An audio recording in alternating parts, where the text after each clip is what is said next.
What is going on, everybody? Welcome back. Seth Floyd Show here for episode 3. Okay, it's going to be a good one.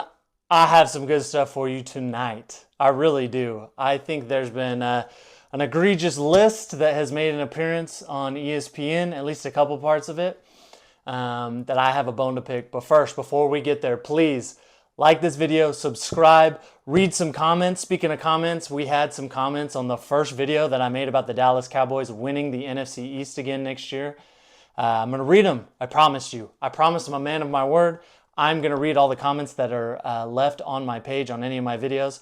So at the end of the show tonight, we are going to get to that. Okay, but first, some of you probably saw, oh, by the way, how could I forget? This was almost egregious, okay? I'm in my Boise State Kellen Moore jersey. I got my Boise State hat, which big Boise State fan. All my family live in Idaho. Grandpa, may rest in peace, was a season ticket holder.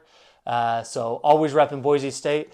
And got my Texas Longhorns hat out here. So these are kind of the two schools that I rep, and I'm doing that in honor of College Football 25 being released today. Now, if you're like me, a sucker, a dummy, okay, and you bought the standard edition, okay, you're not playing until Thursday night at 11 p.m., okay? For all of you rich people that bought the deluxe edition, you've been enjoying a very fun day of college football that you have not enjoyed for 10 years, unless you were like me and you were repping NCAA 14 on your old Xbox. So anyway, that is why I'm repping the college stuff today. We haven't done a college episode yet. We might get there pretty soon, which we probably will. I'll hit on it. I'm more of an NFL guy. Which that in itself could be an episode of why I like the NFL more in college, but I love football in general, so I love college football, and I'll get there. I'll get there eventually.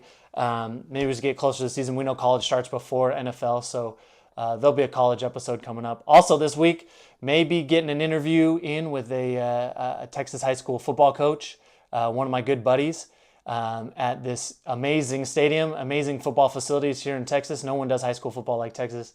So that's hopefully getting on the docket this week, but we'll see. But tonight, we have some important business, okay? Tonight, we're talking about this list of top 10 quarterbacks that has come out on ESPN that was voted on by executives, so NFL front offices, some NFL scouts.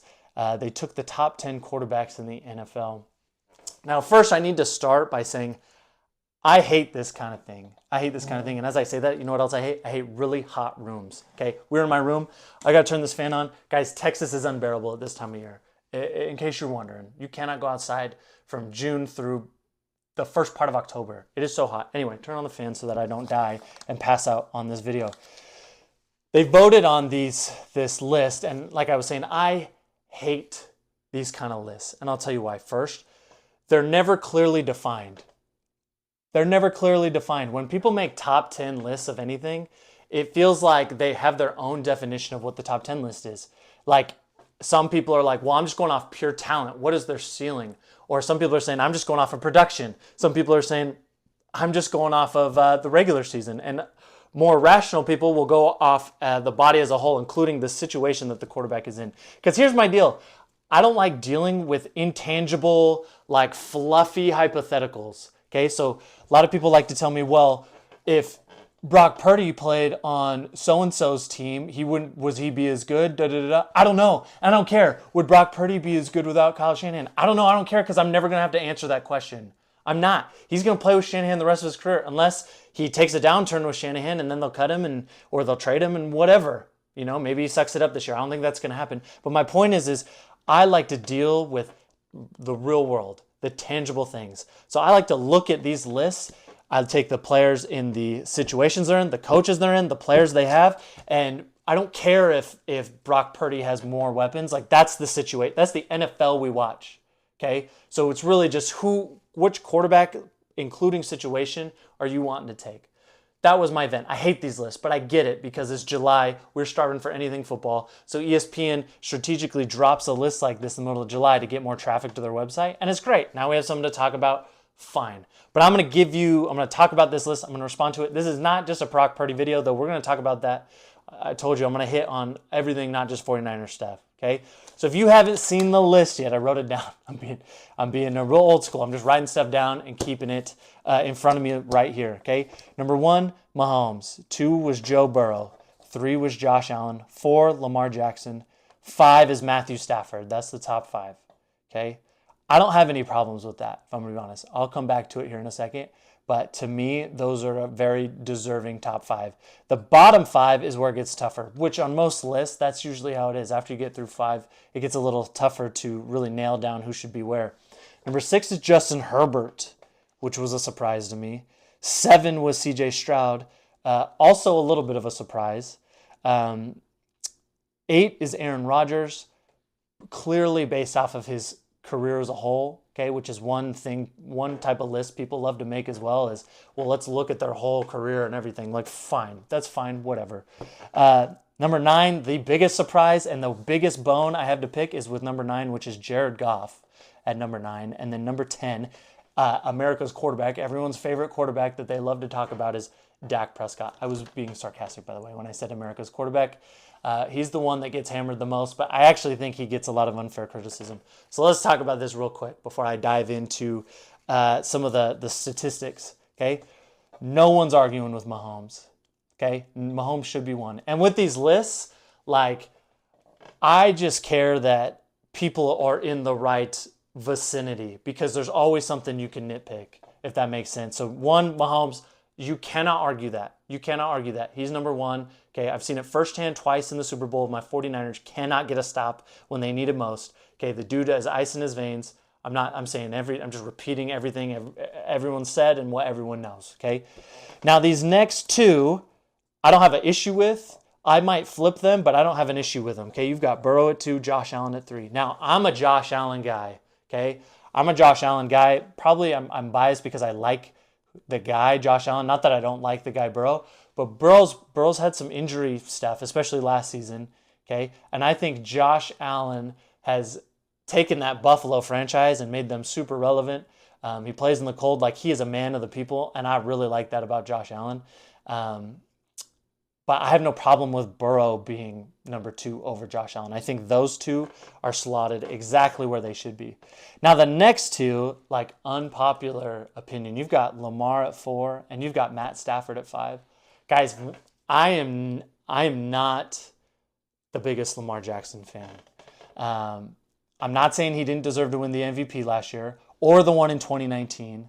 But in my eyes, like, the playoffs have to matter. And it's a piece of the puzzle. It's not the entire puzzle because Josh Allen only has a few playoff wins, okay? He's come up short in some big games as well, though. Like, I understand that.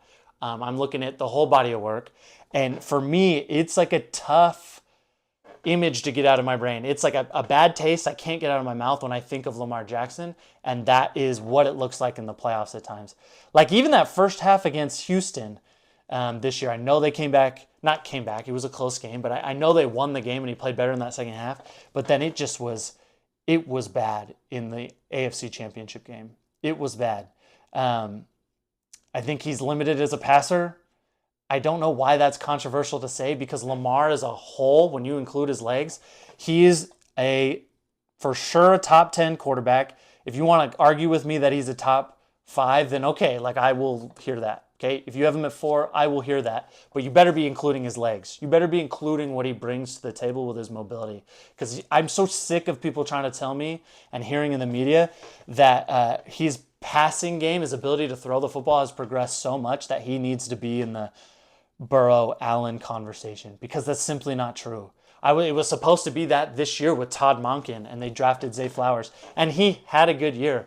But he didn't blow up on the stat sheet. Like, it was more the same. And Lamar's Lamar, and I love Lamar for who he is. But the eyeball test, like, I know what I'm seeing. I'm seeing a guy who's pretty good throwing the ball, like, probably a little better than average. But then you include his ability to extend plays, his ability for the read option, his ability to gain yards when he scrambles. Like, that as a whole is what makes Lamar so great. But if they outlawed running the ball, if they outlawed scrambling for quarterbacks, like, he would be average at best. That's my opinion. I'm sorry if that offends you. I love Lamar as a dude. He deserves those 2 MVPs he's got.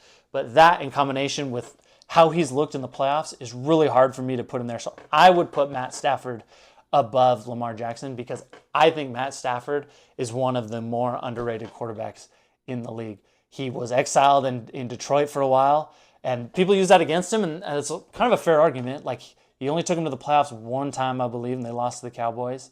But he goes to the Rams, gets with Sean McVay, and all of a sudden he's a Super Bowl winning quarterback. Now, he's had some stretches where he was not good. Even that year they won the Super Bowl, he had some stretches where, like, they lost 2 games to the 49ers that year, and he threw like 4 interceptions in those 2 games against him. Sometimes he gets a little squirrely with the football. But I'm just a believer in Stafford, and I believe if he had never played in Detroit, he would probably have been talked about as a top 5 to 3 quarterback his whole career. And I know that goes against what I said earlier in this video. Like, I don't like dealing with hypotheticals. Him and Jared Goff are like the one instance where quarterbacks were traded in their prime, essentially, and we got to see them in different systems. That doesn't happen. Not quarterbacks that are upper part of the league, at least. Aaron Rodgers, as we'll talk about here in a second, but this is the end of his career. Dude didn't even play. Why? Because he got hurt right away because he's getting old. So I don't even count that. Rodgers isn't in his prime anymore. So anyway, I probably would have put Stafford above Lamar. I think Stafford's legit. He's won a Super Bowl. Him and Mahomes, the only ones left in the league, I think. Correct me if I'm wrong. No, Rodgers. Rodgers as well. Got a Super Bowl. Mahomes, Stafford, and Rodgers. Only ones with a Super Bowl. And Stafford deserves all the credit in the world. Best quarterback in the NFC. That list came out earlier. I have no problems with that. It hurts me because I wanted Matt Stafford. I didn't want him to go to the Rams. But it is what it is. He's the best quarterback in the NFC in my eyes. The reason I said Herbert surprises me, he's really underachieved. His team is really underachieved. He's also been with some of the most mediocre to subpar coaching. I know he had Kellen Moore last year, and the offense was pretty good in the beginning when he was there, but as a whole, with Brandon Staley and Anthony Lynn before that, like, just pretty unremarkable. I cannot wait to see what Justin Herbert does with Jim Harbaugh this year. I'm going to do a Jim Harbaugh Chargers Justin Herbert video here in the next week or two because that's how juiced up I am to see the Chargers play this year. Now, I said CJ Stroud surprised me at 7, not because he doesn't deserve to be there. Clearly, this is like he's got all the potential in the world. He showed flashes of it.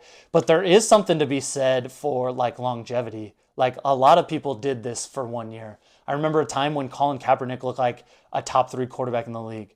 Okay, and then he played really good football for a year and a half. 2014, so that was the year they went to the Super Bowl. And then the next year they lost to the Seahawks. And then in 2014, the Niners went 8-8, missed the playoffs. He was like okay in that last year with Jim Harbaugh, and then it just really fell off the rails after that. Sucks because Jim Harbaugh left. He had Jim Tom Sula, he had Chip Kelly, so he had some things out of his control, I get, but the results are what they are, and I'm not dealing in hypotheticals. Like, that's what it was. Could he have still played in the league? Probably, in a more stable situation, but it just is what it is. So the point to me is, like, I'm really high on CJ Stroud. I think he's going to be really good.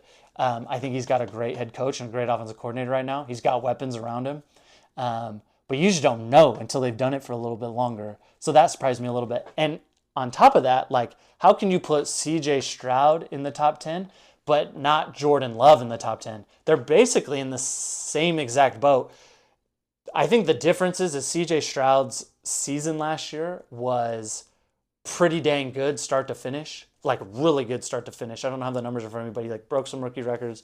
And Jordan Love's was not good the first half, but the dude finished so strong in the same amount of games. They both won a playoff game. Oh, excuse me. No, they did. Yeah, I was thinking they played the Ravens first. No, the Texans beat the Browns at home.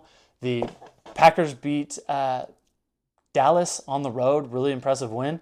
So it seems like some inconsistency there to not have Jordan Love on there or to not have them both off. Like, to me, they're in like same situations. They run similar offenses. Just kind of a head scratcher. The Aaron Rodgers thing is like a legacy, like a nod, respect for everything you've done, Aaron. Aaron in his peak, so like Tom is the GOAT. Mahomes has a real chance to be the GOAT and pass Tom when this is all said and done, depending on how things finish out for the Chiefs in the next 10 years. But as pure talent goes, like Aaron Rodgers in his prime, even in those last few years where he was back-to-back MVPs, like as good as anybody on any given Sunday. Now he's not going to have all the rings that those guys had. He doesn't have all the playoff success those guys have, but he does have a Super Bowl. And I've just seen Aaron Rodgers do things in the clutch that some quarterbacks simply couldn't do. His arm talent is just out of this world.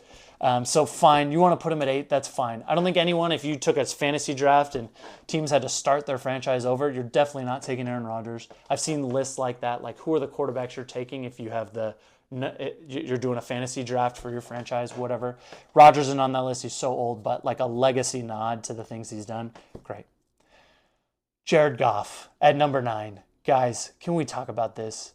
Can we talk about this real quick? Okay. What is going on? Okay. How in the world? This is where I'm going to bring Brock Purdy into this. How in anyone's right mind is Jared Goff ahead of Brock Purdy? Guys, I feel like I'm one of the most realistic 49er fans when it comes to especially Brock Purdy. Okay. I love Brock Purdy. Okay. I don't think Brock Purdy is ever going to really consistently be a top 3 quarterback for sure. Not with these guys in the league. He might get into the top 5. If he can do what he's doing, what he did this past season, if he can do it for another 2 or 3 years, people might start giving him his credit to be a top 5 quarterback. But I understand that he's going to have some limitations, and I'm okay with that. Why? Because we have one of the best head coaches in the league. We have weapons around him. We have a good defense. Like, it's fine. I don't care about quarterback lists. I care about wins. But so I would put Brock anywhere. I would have put Brock anywhere from 6 to 10. Like, I could have made an argument for any of those. It seems egregious a little bit to keep him off the list, but I'm not losing sleep over it because I don't care. I just care about winning, but it's fine. But what has Jared Goff done that Brock Purdy has not done? Guys, super good. I'm old school, guys. I love writing things down. Just writing down some stats. I know you've seen all the efficiency stats. I know you've seen that Brock he finished 4th in yards, but was like 32nd in attempts. Like, guys, his efficiency's off the chart. Quarterback rating, all of that off the charts. Okay, yards per attempt off the charts. I didn't even get into this. I just took some basic stats. Okay, Jared Goff, 4,575 yards this year. Brock Purdy, 4,280 yards. Oh wait, one little asterisk. Okay, Purdy played in 16 games while Goff played in 17 games. So even if Purdy had played in 17 games, like, that is not that big of a disparity to be like, see, look how much better Goff is. It's not like Brock threw for 3,500 yards or 3,800 yards. Like, we're talking about 300 yards at the most, and you're talking about Brock playing in one less game. Okay, let's talk about touchdowns. Okay, Goff had 30 touchdowns in 17 games. Purdy had 31 touchdowns in 16 games. Okay, didn't play that final game. Okay, INTs, you can make of it what you want, but Goff had 12, Purdy had 11. You could argue, well, if Purdy had played, then maybe he would have thrown more. Fine. My point is what there shows.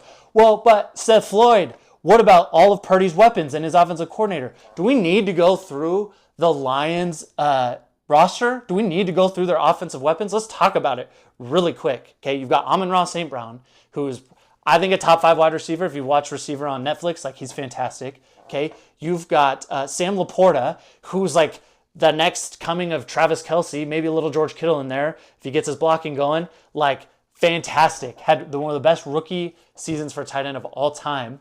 You've got David Montgomery, who had this like resurgence last year, became this ultimate power back, especially in the red zone. You got Jahmyr Gibbs, who's lightning in a bottle, had a better season than Bijan Robinson, which that might not have been Bijan's fault, but you get my point.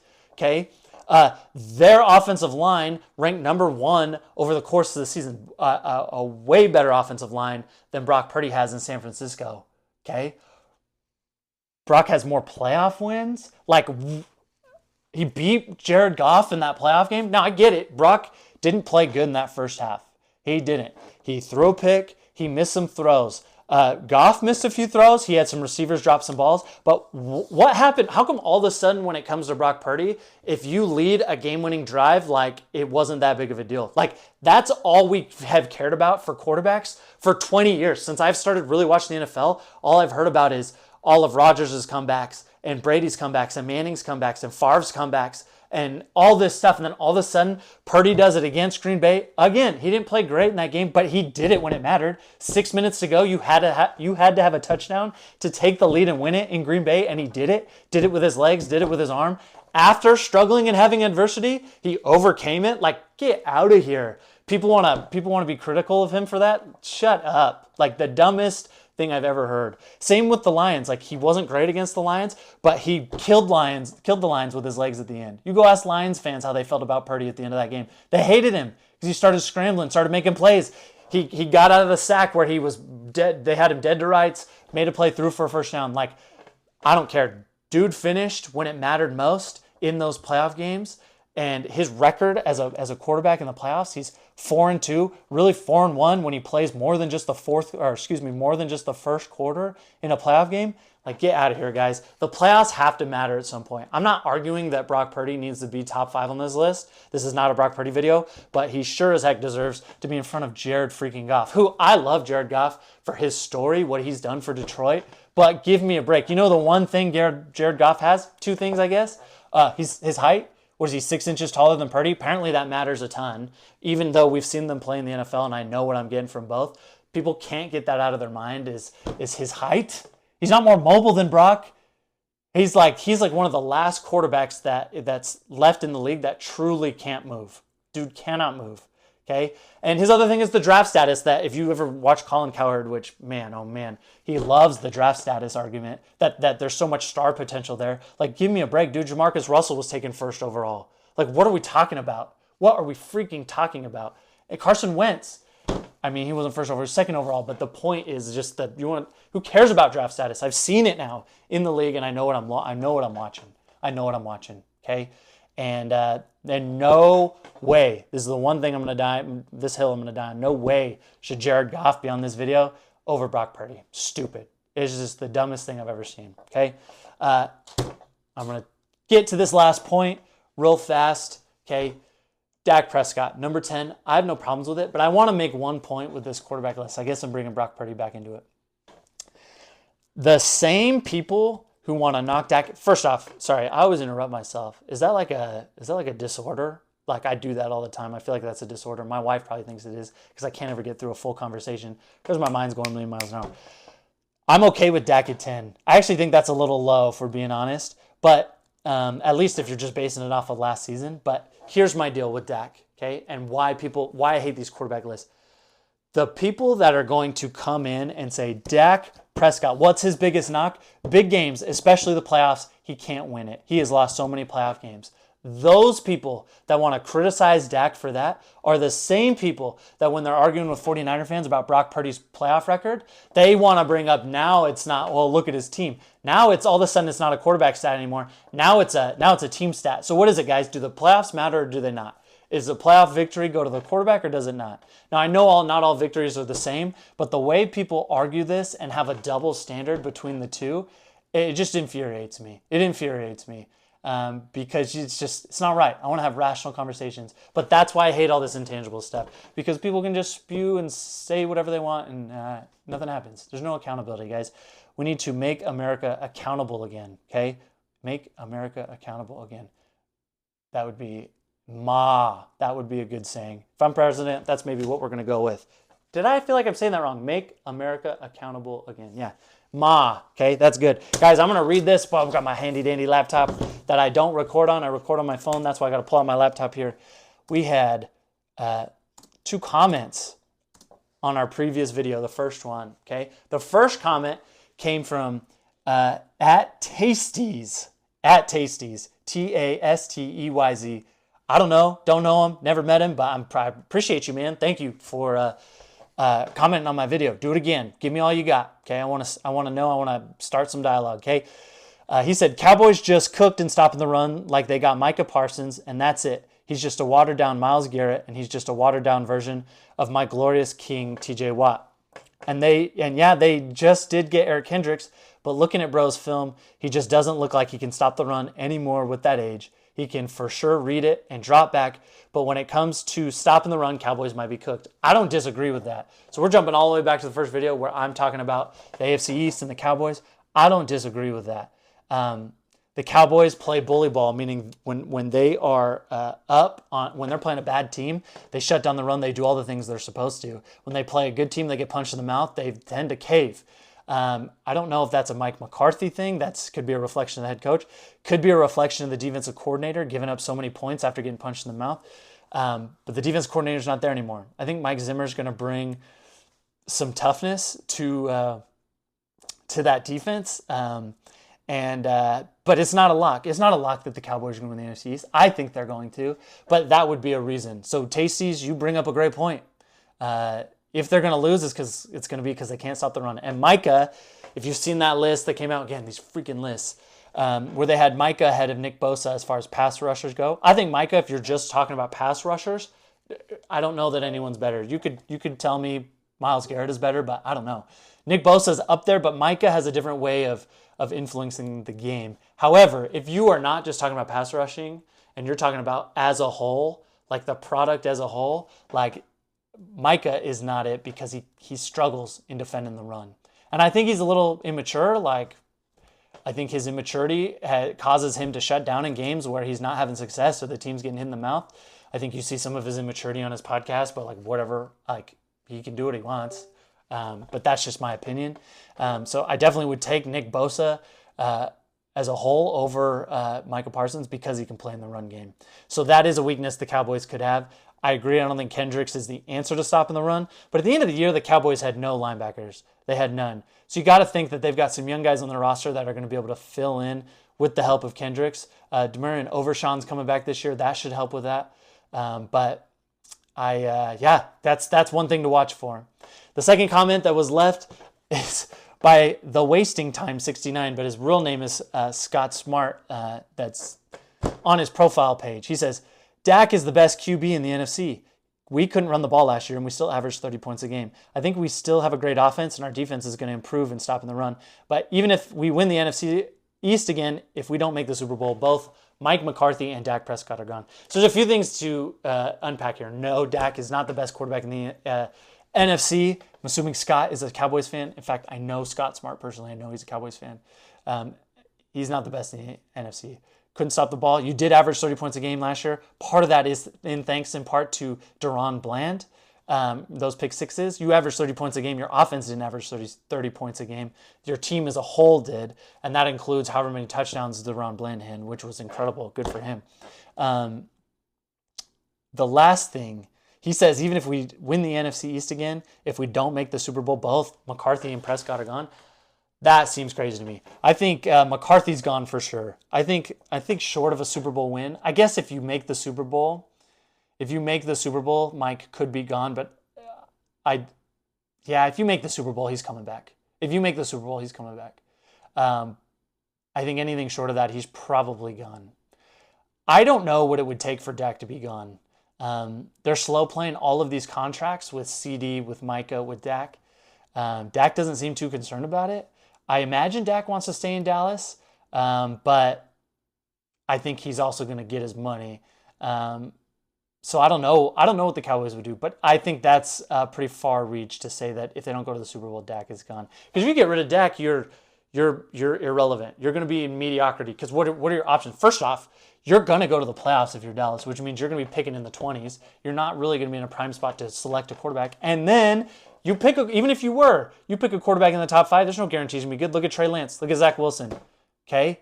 Look at Trevor Lawrence. Like, that's up in the air. Like, Trevor, I know, just got the bag, but Trevor Lawrence wasn't on this top 10 list in the NFL. Like, so it's far from a guarantee. So to just say that you're going to get rid of Dak and, like, man, you're rolling the dice. Maybe you roll the dice with Trey Lance. I don't know. I think Trey is better than what we've seen. I think if you gave him a full season of starting, he probably would have been all right. I don't think he would have been as good as Brock Purdy, but I think if he hadn't gotten hurt in 2022, by the end of the year, you'd have been like, oh, okay, like, we can work with Trey. Like, I can work with him. So maybe that's what the Cowboys want to do. That doesn't sound like the Cowboys. That doesn't sound like a Jerry Jones move. Maybe Jerry's gone after the year. I don't know. I think Scott Smart thinks that. I think he thinks Jerry Jones will be gone at the end of the year, and that's why they'll make all these drastic changes. But who knows? I don't. I'm excited to find out, though. I'm dang excited to find out. That's all I got for you tonight, fellas. I hope, and ladies, if there's ladies watching too, great. I'm not going to discriminate. Most of you, if you are one of the smart ones that bought the deluxe edition, go enjoy it, Kings. It's back. NCAA 25 is finally back. Go enjoy it. After you watch my video, after you like my video, after you subscribe to the page, please, I'm begging you, please just give me a subscribe. Please like my videos. Okay, make my dream come true of just getting to, make content, be a YouTuber, and hang out with my family all day, not have to, work a 9 to 5. Appreciate it. You guys have a good one. Peace.